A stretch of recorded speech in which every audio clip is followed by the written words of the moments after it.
তো গাইস আজকে আমি বানাবো রাজমা। তো এটার জন্য এখানে আমি লবণ আর বেকিং সোডা ছিল না, তো আমি আমাদের যে খাওয়া সোডা হয় ওটা একটু দিয়ে দিয়েছি। এখন এখানে যাবে লঙ্কার গুঁড়ো। তো জানি না এখানে লঙ্কার গুঁড়োগুলো কেন হলুদের মতো লাগছে, কিছুই জানি না। তো তোমরা তো জানো কালকে সানডে গিয়েছে, তো সানডে স্পেশাল আমার রাজমা এনে দিয়েছিল আমার দিদি, তো আমি বানালাম।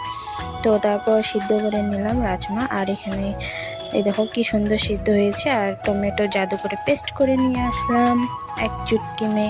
তো এই দেখো আমি তোমাদেরকে দেখাচ্ছি, এই দেখো খুব সুন্দর নরম তুলতুলে হয়েছে, সিদ্ধ হয়েছে, আর খেতেও অনেক টেস্টি হয়েছিল।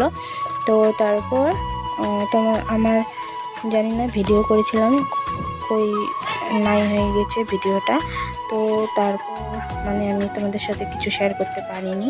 তো এই দেখো বাটার আর পেঁয়াজ কুচি কুচি কেটে নিয়েছি, আর এখানে আদা রসুন আর লঙ্কা পেস্ট করে নিয়েছি। তো এখানে আমি রিফাইন তেল দিয়েছিলাম ফার্স্ট, তারপর বাটার দিয়েছি, আর গোটা গরম মশলা সোমবারে দিয়েছি, আর পেঁয়াজ দিয়েছি, আর এখানে দিয়ে দিলাম আদা লঙ্কা আর রসুন বাটাটা। তো কেউ কেউ লঙ্কা দেয় না, খায় না যারা, তো আমরা তো খাই, যার জন্য ঝালের জন্য আমি দিয়েছি।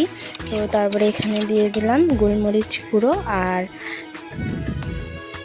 একটু লঙ্কার গুঁড়ো, আর দিলাম ধনিয়া দিতে হয়, ধনিয়ার গুঁড়ো। তো আমাদের ছিল না, তো আমি একটু জিরের গুঁড়ো দিয়েছি, আর এখানে দিয়েছি টমেটো পিউরি। তো আমি একদম সিম্পল প্রসেসে বানিয়েছি রাজমা। অন্যভাবেও বানাতে হয়, অনেক কিছু দিতে হয়, তো আমাদের ওগুলো তো কেউ খাবে না এমন করে বানালে। তো আমি একদম সিম্পল প্রসেসে আমার যেটা মনে হয়েছে আমি এমন করে বানিয়েছি।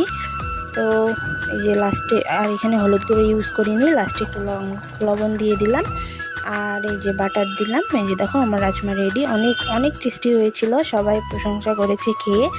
তো আজকের জন্য এতটুকুই, আর কি বলবো। আমার ভিডিও দেখো, আর ভালো লাগলে লাইক কমেন্ট সাবস্ক্রাইব করে দিও, আমার পাশে থেকো, আমার চ্যানেলটা এগিয়ে নিয়ে যাও। তার জন্য এতটুকুই, বাই বাই।